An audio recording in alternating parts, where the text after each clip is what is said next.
You think being kind makes people respect you. You think being always available makes people value you. You think being generous ensures people appreciate you. Here's the harsh reality. The more you give away without limits, the less people see your worth.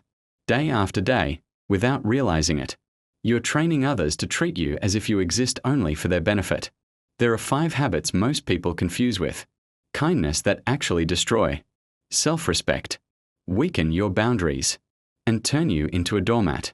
These aren't small mistakes. They're signals to the world that your time, your energy, and even your dignity don't matter.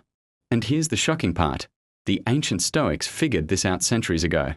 Marcus Aurelius, Seneca, Epictetus, men who commanded respect without begging for it. They knew something that many today have forgotten. Respect doesn't come from overgiving. It comes from clear boundaries. Today, I'll show you the 5 behaviors you must stop if you want to be treated like someone who matters, not someone who exists to make life easier for others. And fair warning, once you stop these habits, some people won't like it. That's good. It means you're finally standing tall. First, stop explaining yourself to people who don't deserve explanations. Every time you justify a decision, defend a choice, or give long stories about why you can't help, you send a message, I don't trust my own decisions. Instead of saying no, you probably go on about being too busy, too tired, or too tied up. That's not strength. It's asking for permission to live your own life. The problem with over-explaining is simple. Every reason you give is ammo for people to push back. Busy. They'll say it'll only take 5 minutes. Tired. They'll call you lazy. Have plans. They'll tell you to cancel them. Strong people don't negotiate their boundaries, they enforce them. When you stop justifying yourself, people stop questioning you. Your no becomes a period, not the start of a debate. Second, stop being everyone's unpaid therapist. You know what I mean. You're the one people call to dump their drama, to vent, to complain endlessly about problems they never solve. They don't seek advice, they seek an audience. You've become their emotional trash can. And the cost? Your mindset. You start the day feeling good, but after listening to 3 people unload their problems, you're drained, frustrated, and pessimistic. Their chaos becomes your chaos. Seneca knew this well. You can't build strength if you're carrying someone else's burdens all the time. The solution? Stop absorbing every emotional crisis. When someone complains, redirect them. That sounds tough. What are you going to do about it? Don't carry their baggage. Don't become their support animal. Protect your mental space. Third, stop giving to people who only take. You know these people. They're always broke when the bill comes. They always need help moving. They always have an emergency, but when you need something, they disappear. By constantly helping them, you train them to see you as a resource, not a person. They start to expect your generosity instead of valuing it. You end up resentful. They end up entitled. And the relationship becomes one-sided. Epictetus, once a slave, taught that while you can't control others, you can control your choices.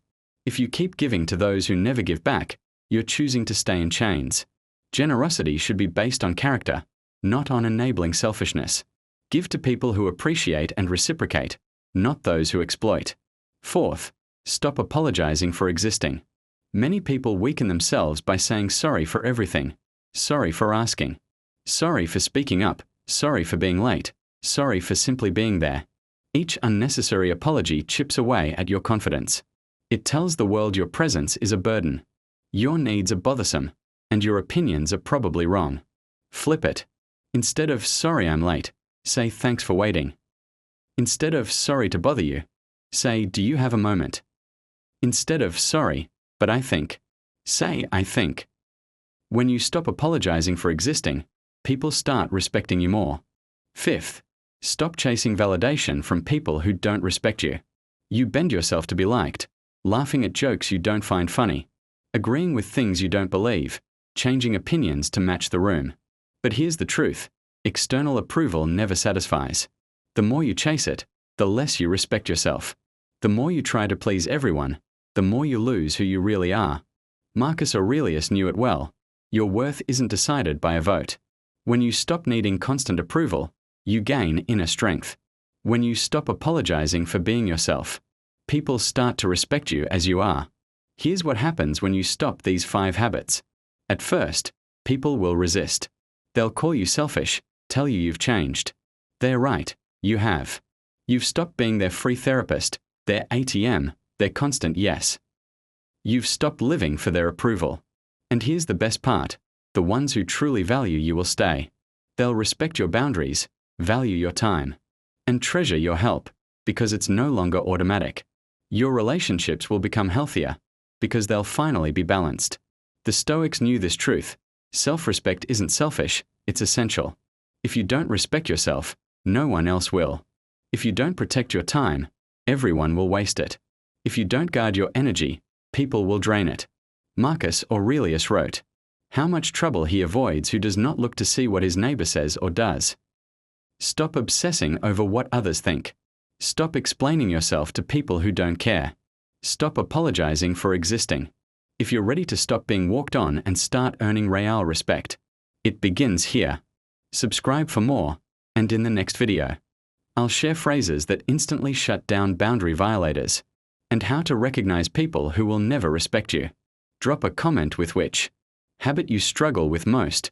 Your honesty might inspire someone else to finally change.